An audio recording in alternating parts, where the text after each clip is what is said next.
Good evening, or morning, or afternoon, wherever you are, and what time it is.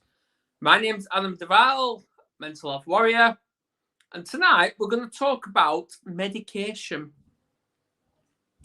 Medication, you say? Do you take it? Who knows? Whether you do or don't, this is the topic for you. Now, tonight I have got the wonderful, and I'm bringing him back, Dale Walsh.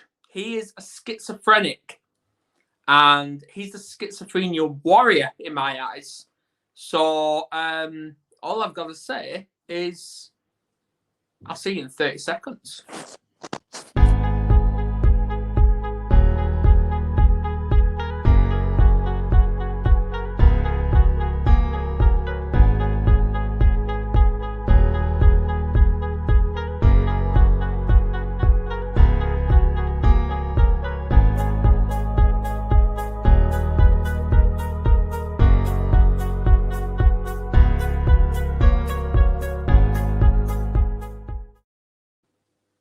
Good evening, Dale. Hello, Adam. Glad to be back. I know you're back. Yes, absolutely. Now, I'm going to kickstart with some quick fire questions for you. Okay. But first, for anyone that's tuning tonight, whether you're Facebook, LinkedIn, or even YouTube, if you want to be a guest, please message us at the Mental Health Warriors, or you could email us at the email that's scrolling along below us. Below Dale and whoever I am today. And also, if you want to support us and with our mission, because we are only on one mission, and that is to end the stigma of mental health, please make some sort of donation, even if it's just a couple of pounds, because it goes a long way. Now, Dale, quick fire questions. Let's see. Your favourite soccer team? Liverpool. That's one of the few I know. Oh my God. I just like them because that's where the Beatles are from. I think I need to bring my partner into this. Yeah. Anyway. Okay. Mango, or actually no, orange or a tangerine? Oh, orange. Orange. Okay. Does pineapple belong on pizzas? This is a great debate, but I would say I like it okay. I mean, I wouldn't go out of my way to order it, but if someone wants it, then it's a world of free choice. So, cats or dogs? Dogs. Okay. 2 out of 3. That's for my partner anyway. Hello, Richard Fair, autistic. He's a Liverpool fan as well. Anyway. So I didn't know. Just so this can please my partner. Your favourite Christmas film? Christmas Story. Really? This is the Grinch. I love the BB gun. The BB gun, I think, is like one of the funniest things that ever happened in movies. This is the Grinch. Yeah. You've got something to look forward to then this year. I'm not giving. That's all I'm going to say. Okay. Right. Next one is rain or snow. What is it? Rain or snow? Oh, rain or snow? Definitely rain. Okay. Are you a night owl or an early bird? I'm sorry. Are you a night owl? I'm a night owl. Definitely a night owl. Yeah. Okay. Right. Stop. Yeah, because Richard's commenting like it's not tomorrow. He's answering them as well. So yeah. Anyway, you're back. So I just want to pick up on where we actually left off. And for the viewers, if you want to go and watch part 1, don't do it now. Wait till after here. It's all on YouTube. They'll smashed it. He really did. So, but this is part 2.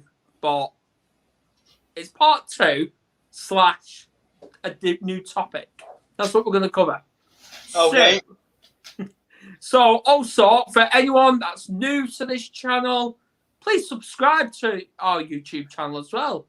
And please follow us at the Mental Health Warriors on Facebook as well. It's a beautiful page. And we've also got a group now. So, yeah, which I'll add you to it, Dale, after this. So, I want to talk about when you got into coaching. Well, that was about 3 years ago. After being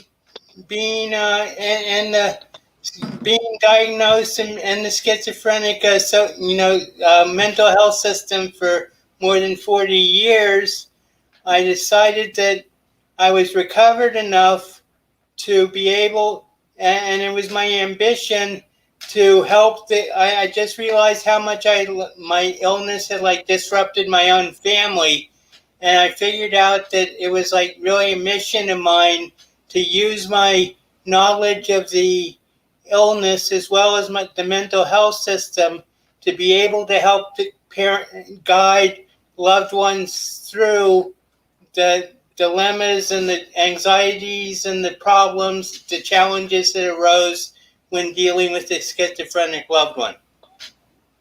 Beautiful. And also, what I'm going to do, because if people's new to this channel and thinking, who's Adam with now? What I'm going to do is I'm going to disappear. So I'm going to kick myself out of the studio. I'm going to give you a couple of minutes. Just introduce who you are and what you do and how much you inspire people to talk about schizophrenia. Okay.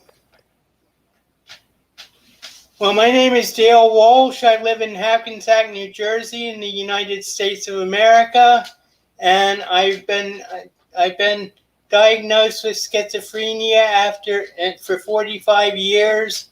I had a successful freshman year at Dartmouth College, and then I descended into divine delusion and was hospitalized and lived in a private psychiatric program for 5 years, and consequently got my own apartment where I've been for 40 years, and went back to college. I got my college degree, magna cum laude in English. I turned my focus to poetry. Before I graduated, I wrote 6 novels, but now I have an archive of 4,000 poems, and I really feel that I am a poster man, or a example of the motto of my coaching business, which is recovery is always an option. And I really feel that the ability to gain insight into this illness is essential to achieving recovery. And I realize that there's a lot of obstacles sometimes to getting that insight, but my recovery has been slow but steady. And 3 years ago, I came up with the idea of using my knowledge to coach the families of those who have loved ones with schizophrenia, and I've done research into doctors, and read a lot of books and taken a lot of coaching courses.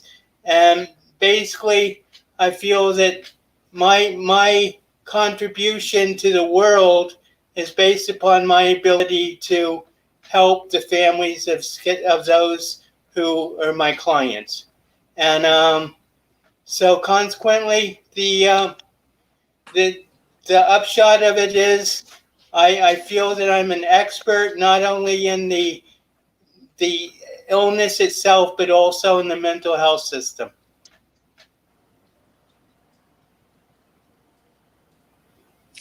I need 10 seconds just to process that and give a response. Wow. That's all I've got to say is wow.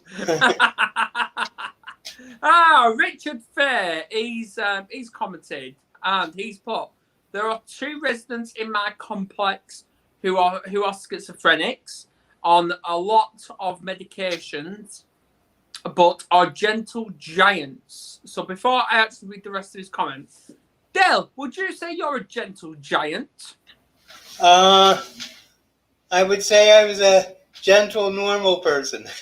I'm not a giant. I'm only 5'8", but I feel that in my intellect and in my ability to overcome my illness, I've become a giant. Wow. Okay. And then also he's put 1 X shoulder. Shoulder? Do you mean soldier, Richard? I ain't got a clue. I can't keep up with him from day to day. Oh well, I love him though. 1X suffers PTSD and he hears voices badly, and he fought in the Falklands. Wow. Richard, you've got some work to do. We need to get that guy on the show. Absolutely. Right. Get on with it. Come on. Get him on. And welcome, McHenry Cruiser. Well done. Here we go. This McHenry, he was on a few weeks ago, and he's got a following. He really does. I need to bring him back on. Are you up for it? Cruiser? He'd probably say yeah. Who knows? But anyway, this is about you, Dale. This is about you. So, poetry. You need to do go on.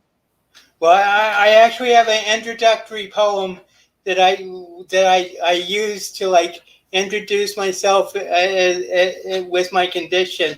It's what I call a Dale, which is 6 words a line, 2 sets of 9 rhymes apiece, and the introductory one goes, "Hi, I'm God was a joke I made after killer Dartmouth toke of some primo Ivy League smoke, which apparently caused me to choke because in mental hospital I awoke with Roomy Gabriel, the main bloke who did my delusions angelically stroke, while doctor claimed my brain broke the moment divine gag I spoke, testifying I was only big quack, which clinicians diagnosed a psychotic attack until I came to Teaneck Hackensack to pursue resident therapy program track and deal with my evident lack of reason among psychiatric patient pack who never gave me any slack. Under interrogation, the story didn't crack." Nice. I love that. I've got a favour to ask you. Since you love poems, obviously we missed this year. And National Poetry Day is every 21st of March every year. We need to bring you on every time for poetry. Well, as I say, I have an archive of 4,000 poems, so I have a good backlog to be able to refer to. So, and I also I also have 5 books on Amazon. Yeah. 5 collections of poetry on Amazon that you can, so if you're interested in looking me up.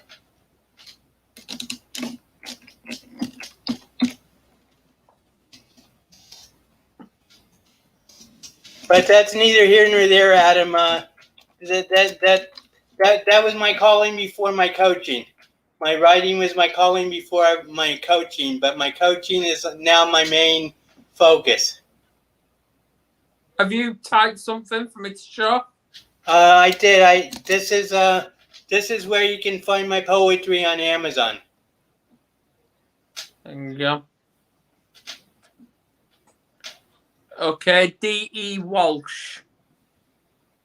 Okay, there you go. It actually comes out to do. That's my poetic name is Dew, D-E-W. There you go, D-E-W and then A-L-S-H. Correct. That's what you need to do. Obviously, it won't let me put it on screen for some reason. I don't know why. But there you go. People need to do that. Yeah, Cruiser wants to come back on. Happy days. Richard, myself, I have depression, anxiety, and panic disorders, and ASD, high functioning autistic. Okay. Hey, my warrior queen has arrived. Oh, okay. Carrie? Carrie, that's right. So that's why I'm speaking all royalty.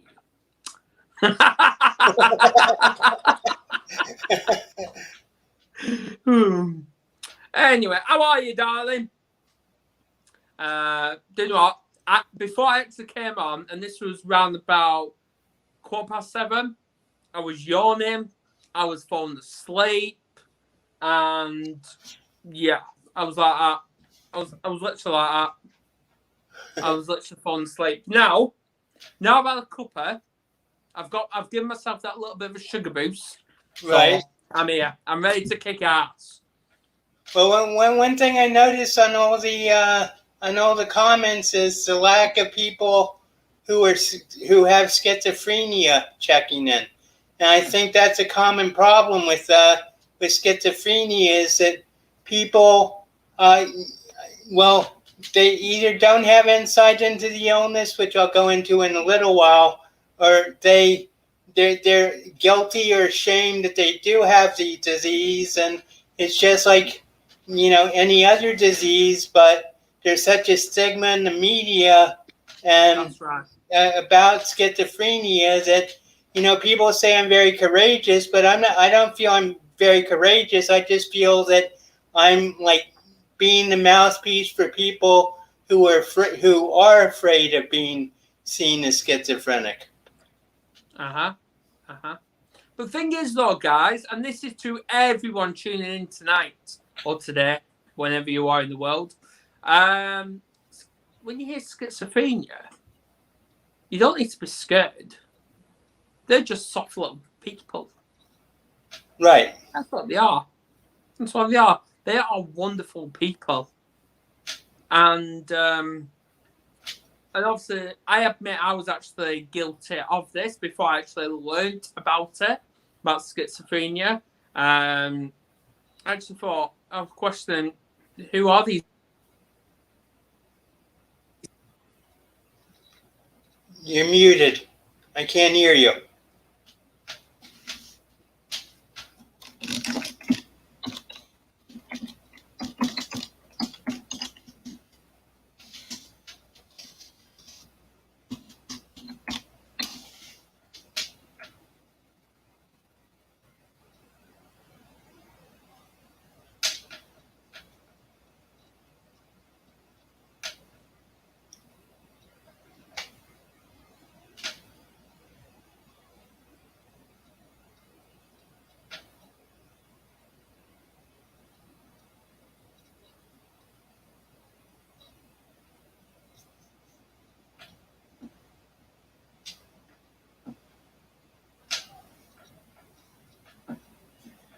So, while Adam gets his audio back on, let's see if...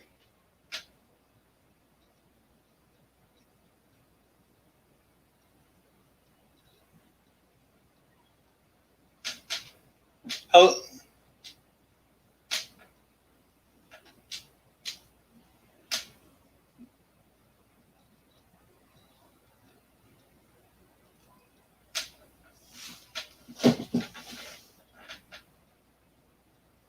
Just to give an idea of the history of my illness, I was in a private psychiatric program for 5.5 years, and I was in that time I was hospitalized 9 times for psychotic episodes. But it's been a long time, almost more than 20 years, almost 30 years since I had an episode or I've been in the hospital, and so that's why I feel I'm recovered.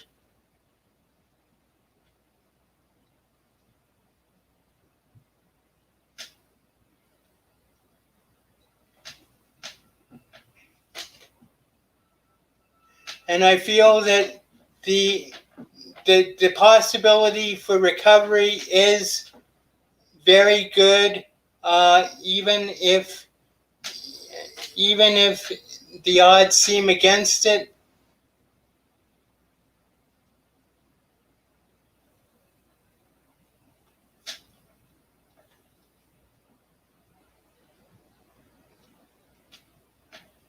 Even if the odds do seem against it, with love and understanding and what we'll go into today about medication, medication can be a very helpful goal, or not goal, but, and it's not a crutch, but it's a very useful instrument for recovery, even though it doesn't have to be permanent. But the fact is that the desire or the fear or the resistance that people have to medication gets in the way of their recovery, and it's not necessarily always going to need medication. Is that better? Yes. There you go. I'm back. I was just improvising a little bit, so. That's okay. That's absolutely fine. Hang on a minute. Oh, do not. Oh, that. No, I don't like that. Don't like that. I'm just trying to. There you go. Right. Yeah, we love you, Dale. Oh, technology these days, absolutely. But either way, we never quit. This is what our motto is, which I want everyone right here tonight to get 2 hashtags trending. I want hashtag never quit and hashtag the mental health warriors. Okay. That's what we need to get trending. I'll show you after this broadcast, Kerry, because I think she liked what I just did with making it smaller. I think she liked it. Well, we have a question of Deborah Harrell. Is that one of yours? That's one of mine, yep. She put, what kind of episodes did you experience? Well, my basic foundational episode was based upon my belief that I was God, which got me hospitalized for 13 years. And then from there, from that basis, I built up a whole structure, like a skyscraper of delusion. And for instance, one of my delusions was, I don't know if you know Emmylou Harris. She's a country singer, but I was convinced that I was going to marry Emmylou Harris on July 4th, 1976, the bicentennial of the United States. And instead I was in the hospital at the time. But I would write her like effusive love letters, and I would follow her. This is before stalking became a common concept, but I wasn't. You're not guilty of that, are you? No, I wasn't really stalking her, but I was totally infatuated with her. And then the hospital unit where I always went in Hackensack Medical Center became for me the bridge of my spaceship to Dialina, which is a novel that I wrote. And so whenever I would go to the hospital, I would have great times, because I would not only be out of the claustrophobia of my program, but I would also be able to meet Starfleet recruits to continue the never-ending saga of Duck versus Muck, which is how I define the world. It wasn't good versus evil, are, light versus dark. It was duck versus muck. And I was ahead of the duck forces.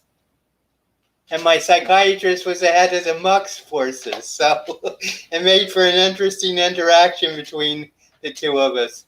Nice.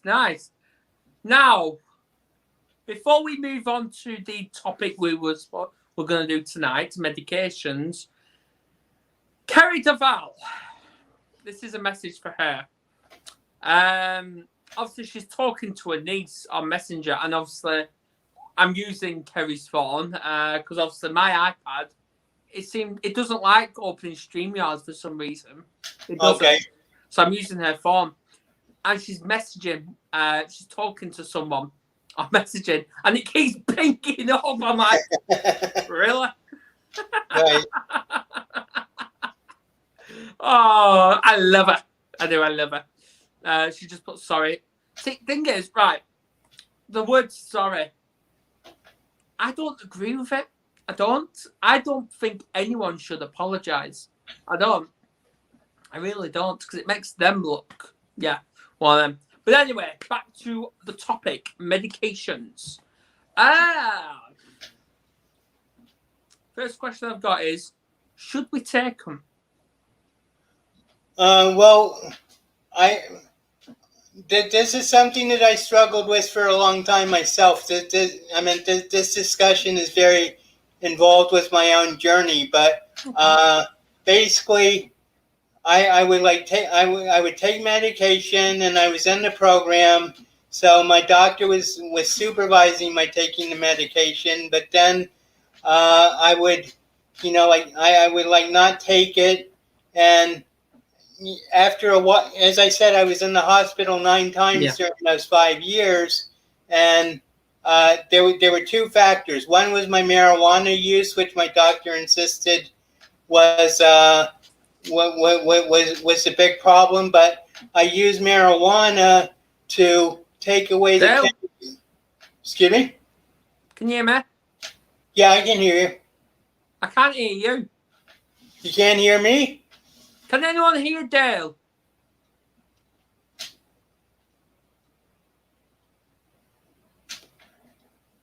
Hello? Hello? Let me... Hello? Is that better? I can't hear... Right. Everyone's saying they can hear you. But hang on a minute. I'm just going to kick you out and bring you back in. Hang on.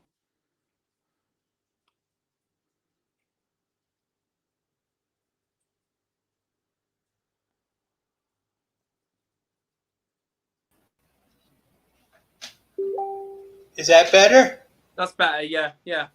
Well, what I was saying is that when I first got ill, medication was a pretty easy situation because there were only 4 or 5 medications on the market that dealt with psychotic episodes and psychotic illnesses. But so I've been very fortunate because I found a medication, Prolixin, which I've been on for 45 years, and but every time I stopped taking it, within 2 weeks, within 2 days to 2 weeks, I'd be back in the hospital.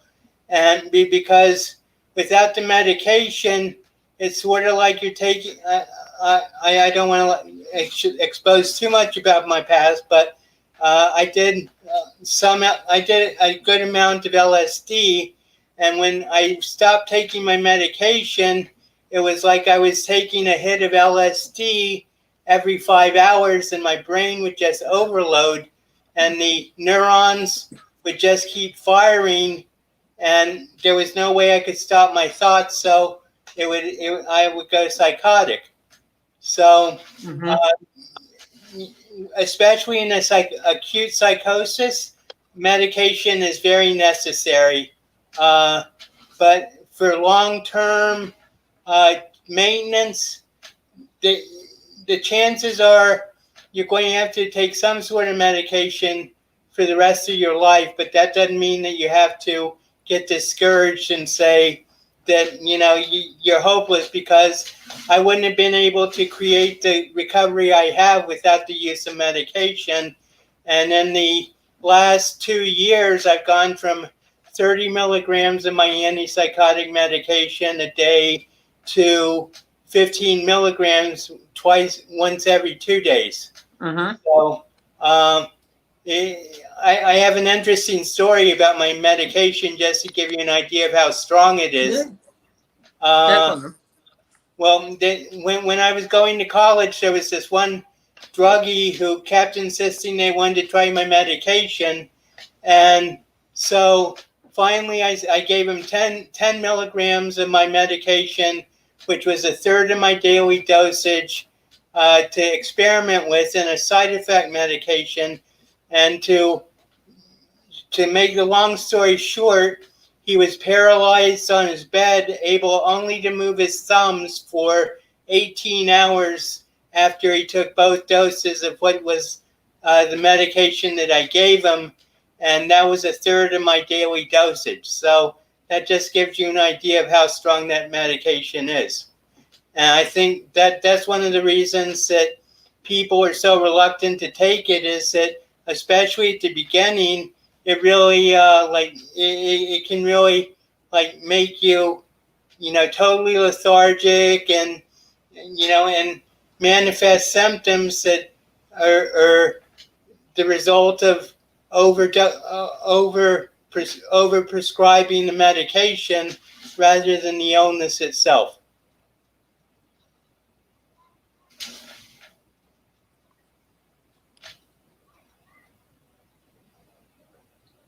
I've just been sat there listening to them. Really?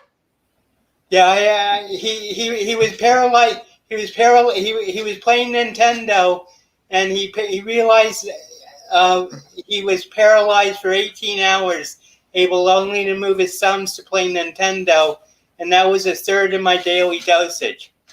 And this was a person who was by no means a novice to drug use, so it was so I just used that. I didn't want to give him my medication, but I was curious to see how strong it really was, and I found out. So you used him as an experiment? Well, he wanted to be used as an experiment. He's the one who insisted that I give it to him. Dale, what are you like? You're not a scientist. Okay, that's a first. That's a first. You've heard that first, guys. You've heard it first, live. Okay, right. See, I want to talk about my experience, because obviously that's what I'm all about, talking about from experience. I'm not professional. Dale's not professional, but in his eyes, he is. That's why he likes experimenting using medication on people. Glad I don't live near him. Anyway, I grew up in and out of hospital every 6 months because of addiction to medication. And that could be anything from paracetamol, ibuprofen, cocodamol, you name it. I just got addicted to it. So I went in and out of hospital every 6 months. But now, I don't touch it. Well, if you can survive without it, it's probably better. I'm on a very minimal dosage for me right now, and I think I'll probably be on for the rest of my life. But I'll never go off my medication completely, because I realize that when the medication serves a useful purpose in keeping my symptoms under control. I'm just going to Google something for you. Obviously, we'll just keep talking while I'm actually researching. My question to you is, would you ever consider, because obviously we always encourage that there are always alternatives to medication. If you have to take them, fine, go and take them. But we always say there's alternatives. So my question to you is, would you ever consider changing from the medication to using essential oils? No. No? Why? Because, like they say, don't fix something that's not broke. See, the thing is, and it was a couple of days ago. It was Monday. Obviously, Kerry, she had a blocked nose, she had a sore throat, and she was ill, and she was absolutely ifing and butting about actually doing the podcast. And she was saying, "Adam, you go and do it." I'm like, "No, you've been talking to me and nagging me, saying, oh, I want to be back as a host. Right. I want to be back as a host on the show." Because she not long come back from a week off anyway, from her break. And so she was nagging me. And she said, "Oh, you go to town and get me some oranges." I'm like, "I don't really want to." So I thought, right, we've got these essential oils. So we actually tried it. I can't remember what we used. I think it was like lavender and what was the other one? I think it was tea tree or something like that. Right. And we put it in our diffuser. And after... Right. Sorry about that. Can you hear me? Yep. Right. After about an hour of using it, I said to her, "So how do you feel?" She went, "I've still got a sore throat, but it wasn't as bad as it was." And I went, "Right, okay." And the black nose disappeared. Just from essential oils. Right. Well, the thing about mental, about what I like to call psychic affect, I don't like the word mental illness, as I told you, but no. What I like about about psychic affect is it's a physical disease, but it's a disease of the chemicals in your brain being out of balance. So therefore, the medication is basically directed towards getting those chemicals back in balance so that your brain isn't like going crazy, firing neurons and giving you delusions and everything. But consequently, the bottom line is that, you know, I've thought about like nutritional, approaches to getting rid of my schizophrenia. But to tell you the truth, I'm a little chicken to try it, because I don't want a psychotic episode after 29 years is no longer an option. Okay, well, I've literally just Googled about what could actually help schizophrenia, and it says essential oils that may help people with schizophrenia. When it comes to mental health, Chesler generally recommends essential oils that can calm or energize you, or that might help you sleep. For soothing your mind, Chesler's two favorites are lavender and frankincense, either used alone or combined together. Well, I definitely need, if I did try essential oils, I wouldn't like rely on Google. I would find a holistic, professional who knows what he or she is doing, rather than just Googling it and saying, "Well, I'm going to try this," because Absolutely. As I say, the alternative is unacceptable. I don't want to ever have to go back to a mental hospital again in my life. No, absolutely. This is why I definitely believe you when it comes to Google. I really do. And this is why we've actually got a couple of people that specialize and are trained to actually talk about essential oils, the benefits of it and stuff like that. And they're actually part of the Mental Health Warrior team. So right. if you want consent, I can connect you with them. Okay. Well, I'll think about that. But yeah, okay. But on the other hand, they say you can't teach a old dog new tricks, and the medication has been so effective for basically 30 years that it's like, and I don't feel the medication. I just take Absolutely, it. yeah. It doesn't make me tired. It doesn't have any effect on me, but it keeps my brain chemicals in balance. Yeah. Well, don't get me started when it comes to essential oils, because Kerry's just put a comment. Guys, if you want someone to knock me out, put lavender on. Lavender knocks me out every time. Okay, I'll keep that in mind. In case we ever meet. But Okay. One thing I like to say about medication resistance and medication compliance is that there's something called anosognosia, which is there's a doctor who wrote a book called his name is Dr. Xavier Amador, Amador. I'll put that in the chat. But he wrote a book called I'm Not Sick and I Don't Need Help. And he had a brother who was schizophrenic and who for many years refused to take medication. And he developed a process called the LEAP process, which stands for listen, empathize, agree, and partner. And his brother was tragically killed in a traffic accident, but for the last 17 years of his life, he was taking his medication. I don't think he went back to the hospital once he got on the medication. So, but he still would never admit that he was mentally ill. He took the medication because he knew his family loved him and they wanted him to do it.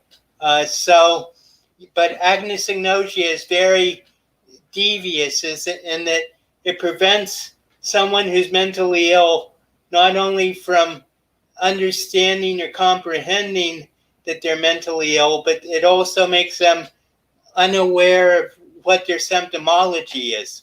And basically 60% of schizophrenics are suffering from anosognosia, which means that they aren't medication compliant, or it's very hard to get them to be medication compliant, and they don't want therapy. And then a lot of them, like I did, would substitute marijuana or some other drug, some other illegal drug for the medication that they should have been taking. And it's just like a very complicating factor because marijuana like throws the whole ecosystem of your brain off from what the medication is trying to do. Absolutely. Yeah, totally. So with the title of this podcast, I want to know why, when someone is living with a loved one, why does that loved one refuse to take medication for their challenges? Well, first up, there's anosognosia, which I just mentioned. Yeah. There's a feeling, and with anosognosia comes a feeling that there's no mental illness and nothing is wrong with him. Stigma. And therefore, why should I take this medication? It makes me feel like crap to solve something that's not even a problem. And then because obviously I've now got in my head, after all them years of taking medication, I now believe medication is toxic and it's poison and stuff like that. Obviously, I'm not here to trigger anyone to move away from medication. If you want to take medication because you feel comfortable taking medication and it benefits you, keep going, keep taking it. But in my view, we've all got our own different beliefs, our different experiences. But my experience is, I believe I am better without medication. But Dale believes he's better with medication. So there you go. You've heard two sides of the story there. Well, it's also there. You suffer basically from depression, right, Adam? I do, yeah. So depression and schizophrenia, I'm not saying I'm not going to compare them, but basically they work on different parts of the brain. They do. And so therefore, like actually, I don't know if you knew this, but Viagra, the ED drug, was We'll originally, talk about sex, guys. but it was originally it was originally created to be an antidepressant. I don't know if you knew that, but I didn't. so I didn't. but basically, so these medications are like very hit and miss. I was very fortunate to find a medication that worked pretty quickly, but especially with big pharma, lately, this is one of my big problems with medication is that in the last like 20 years, big pharma has been like pushing out more and more antipsychotic and anti-schizophrenic medication to the point where doctors can't keep up with all the new drugs, and therefore they become pawns of what the pharmaceutical companies want to sell. And I had a client whose son, she was an anesthesiologist, and so she knew, every patient is separate, because every patient needs different anesthesia or whatever. That's but she right. said, but when it comes to psychiatric medications, there's the pharmaceutical, cookie cutter method, which is you should prescribe between so and so and so and so milligrams a day for this disease, and every person is an individual, and the doctors either don't have the time or they don't have the knowledge to be able to understand the effect of the medications they're prescribing. And the problem is even greater because there are so many new medications on the market now. When I got sick, there were only like 5 medications, but now there are probably like 30. And the doctors have like no idea which one to prescribe. They just follow what the pharmaceutical companies say. Absolutely. Now, we've got a few comments, and I want your response, honest response, Dale. I'm always on. They say schizophrenics can't lie, so I'm always honest. Right. Obviously, Kerry's got lavender on upstairs as we speak, so probably by the time I get upstairs, it's going to just hit me like that. Way! So, Richard's then saying, buy a ton of lavender with 2 laughing emojis. Kerry says, I've got plenty in the house. So, would you say I should be worried? Because I think they want me permanently knocked out. Well, I won't say permanently, maybe temporary. Well, I'm totally unfamiliar with oils, so. Yeah. But diagnostic nausea is estimated that 60% of schizophrenics are either unaware or only partly aware of their illness, and therefore, when they're given these strong medications in the hospital and they feel better, and they either feel better or they feel worse because the medication is having a field day on their body. Consequently, I think the statistic is that within a week of being released from the hospital, 10% of people are off their medication, and within a year, 50% are off their medication, and within 2 years, 75% are off their medication. And awareness and insight is the number 2 reason for medication compliance. So if you have agnostic nausea, you have like no insight, and therefore you don't see the reason to take the medication, and you feel more, and you feel better, you feel more comfortable smoking a joint or doing something else instead of taking the medication, which has such strong depressive effects. Absolutely. And Kerry, your niece is now tuned in. Hello, Mackenzie. Mackenzie's, I think she's like 13, 14. I think she's Right. 13. So, yeah, young teenager. So, yeah. See, I want to read Richard's comment, but obviously there's a child here, but I don't know whether to, because it's not very appropriate now for me to say. But Kerry, do you think I should? I'll let you make final decision on that one. We have to read Richard's comment about the medication of toxic, the above one.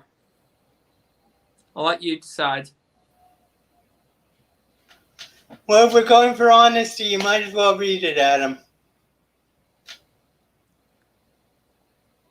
It is public. It is on a public platform. Right. Okay, well, let Carrie decide then.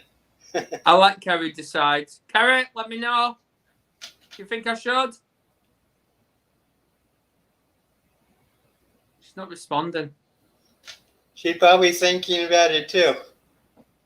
She probably fell asleep. With the lavender. It doesn't knock her out. Oh, okay. Knocks me out though. Yeah. F to Kerry. Get the move on. Think I should what? See, she's not even been paying attention. Richard's last comment. Do you think I should read it? Seriously. Is there any wonder why I'm going bold?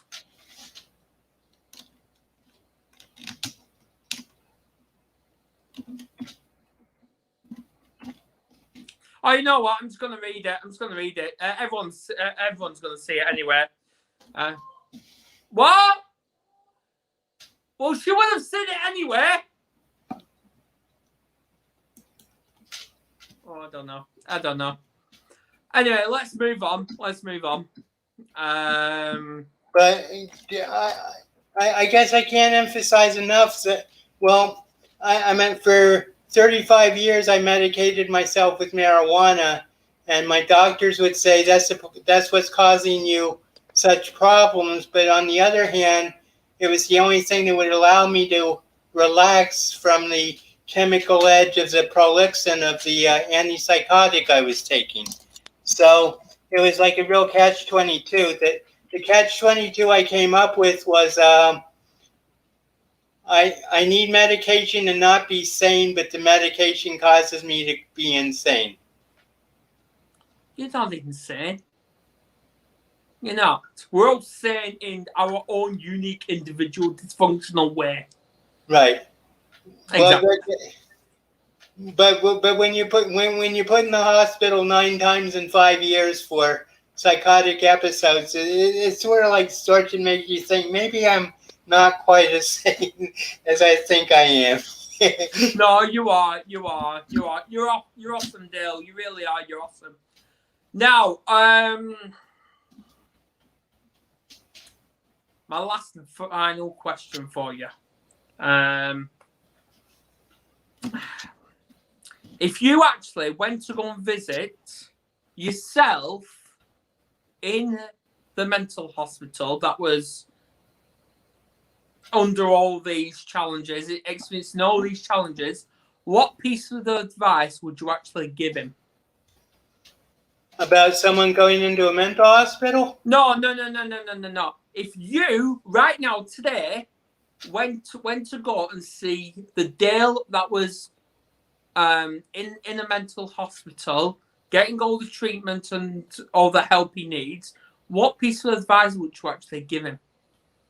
I think the piece of advice is, this is sort of similar to your the last question last time, but don't be afraid to ask for or accept help, no matter how little you think you need it. I love it. And that is to everyone. If you feel like you are struggling, whether you've got depression, schizophrenia, self-harm, even if you've got suicide thoughts, and you're thinking about attempting it, if you've got any of them, anxiety, PTSD, CPTSD, trauma, anything like that, do not hesitate or be reluctant to reach out. We are always here. And at the Mental Health Warriors, which Dale is now a part of, thank God we've got another male, so me and Steve are not the only males. Thank God. So, Kerry, the men are starting to creep up. Not really. Could I just say one more thing? I came up with a little article. It's 10 things dealing with strange behavior in public places. And I put my email address in the comment section. But I think it might be interesting to your listeners. And if they want a copy of it, just have them email me at Walsh, WALSH.com. There you go. You can email him, or what you could do is actually not message me, but message Kerry Drow. So if anyone wants hold of Dale himself, hound Kerry, because obviously right after this podcast and I sign off, I am having 3 days off social media. Well, I'm having 3 days off. Any contacts you can send me, I'd be happy to talk with them. Absolutely. So on that note, all I've got to say is thank you for coming back. I know this will not be the last podcast. People will see you on. Thank you to everyone that's tuned in tonight or today, wherever you are in the world. Like Cruiser, I know it's this afternoon where you are. Same with you, Dale. I'm glad you want to come back, Cruiser. That's absolutely awesome. And Kerry, she doesn't even know what world she's in tonight, but I love her still. Richard, you're absolutely fine. And Mackenzie, glad you've tuned in. So all I've got to say is thank you all. And thank you, Adam, for having me back. It's always a pleasure, and I think it's always, I try to be as informative as I can. Of course you are. You're brilliant. What do you expect? So, on that note, I will be signing off for the next few days, but please tune in tomorrow morning, 10 o'clock in the morning, UK time. So that will be 5 a.m. 5 in the morning. 5 a.m. American time, and it'll be 8 p.m. Hang on. Not 7 p.m. Australian time, sorry. So that's 7 p.m. where, I can't believe I'm going to say this, Aussies are taking over Warrior TV. Right. We've got the Mindset Warrior, Steve Knapp, when he's going to be interviewing Julia Williams. So on that note, I will love you and leave you, and I will be back Sunday, 11 o'clock UK time, so that'll be your 6 a.m. Dale, when I've got I'm going to be hosting, and I will not be alone. I've got warriors joining me for a live Q&A. So if you've got any questions to ask any warrior about what we do, what work we do, what our mission is, where we're heading, throw them at us. We're welcome to. So on that note, thank you all. Please share this. If you haven't subscribed to our channel yet, please subscribe. If you haven't followed us on Facebook, please follow us at the Mental Health Warriors. And again, if you want to be a guest or you don't want to be a guest, but you fancy supporting us, please contribute by making a donation. The email address is right there going across. So thank you. Well, thank you, Adam. Cheerio.